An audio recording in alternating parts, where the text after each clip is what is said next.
A love-need-hate relationship, Germans and their cars. This exhibition is a look into the relationship between Germans and their cars. If you ask someone what they think of when they think of Germany, they'll probably at some point say the Autobahn. Germans have had a large impact on cars, and cars a large impact on Germans. I'd like to show you now a couple interesting points in this exhibition and share with you what makes the relationship between Germans and their cars so special. The interactive map here shows the trends of cars across Germany. The selection playing now focuses on how roads and therefore cars have expanded into what we have now. As you can see, the popularity of cars did a lot in connecting cities and peoples that were previously fairly isolated from each other. As time passed, roads expanded and the use of cars did as well, bringing together populations and ideas. The trend only went to solidify the relationship Germans have with their cars. They could now travel and connect like they couldn't before. Cars, of course, have a special relationship with governments. In Germany, the federal chancellors often specifically chose vehicles to act as chauffeur cars for visiting dignitaries or state officials.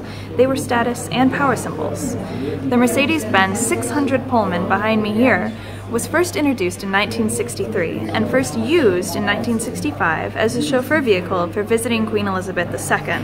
Later on in the Federal Republic of Germany and Germany after reunification, cars such as BMWs and Audis were used, both domestically produced and both which supported domestic trade. Around the same time this Mercedes was being used, the GDR was using a Swedish Volvo. And this was a particularly large deal, as for normal citizens it usually took about 10 to 15 years to obtain a common car, much less a foreign one. The GDR was able to acquire the Swedish Volvo because Sweden then was undeclared with a particular bloc, and so could maintain business with countries of all sectors.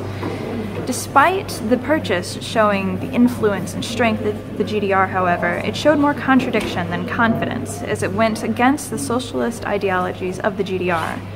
They ended up losing public credibility as a result of this purchase and use. Ads also played their part in defining the relationship between Germans and their cars.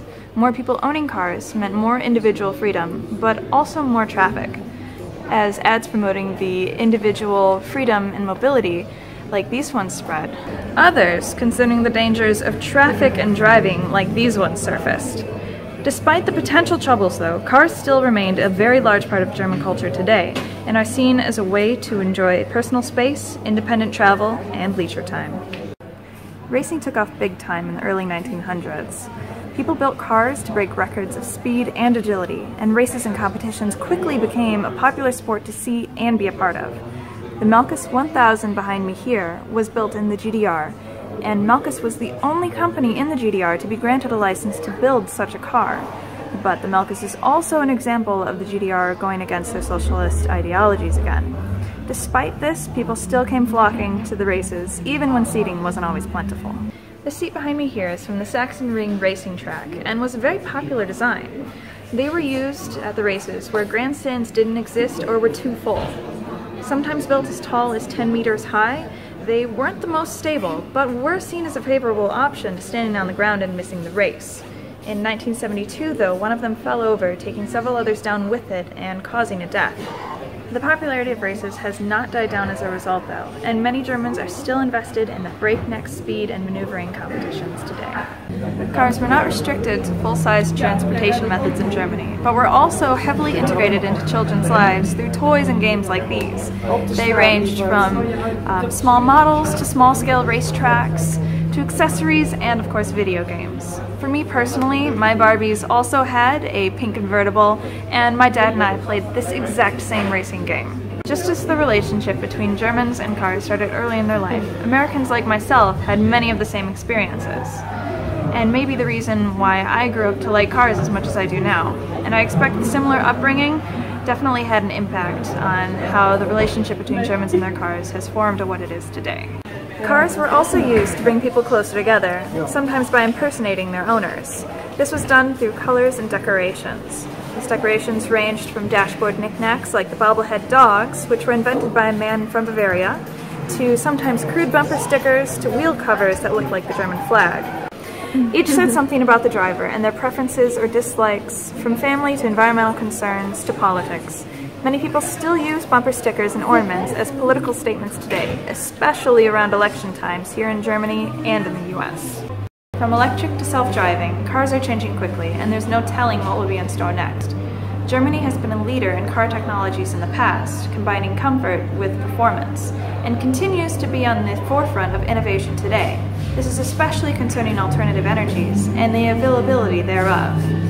There are constantly new ideas being put out and tested by various car companies, like the separating cars behind me here. There's even a box for museum guests to put in their own designs. My question is, would flying cars be considered airplanes, and where could I get one? At the beginning of this exhibition, there were 3 categories to look at: cars as loved, as needed, or as hated. I touched on each of the 3 categories in different parts of the exhibition and found each to be true in different scenarios. For me personally, I love cars, the mechanics, the usefulness, and the personalization that can happen with them. This exhibition here is open at the Haus der Geschichte in Bonn until the 21st of January of 2018. So why not come down and decide for yourself whether cars are to be loved, hated, or needed, and come learn a little bit more about the history of the relationship between Germans and their cars.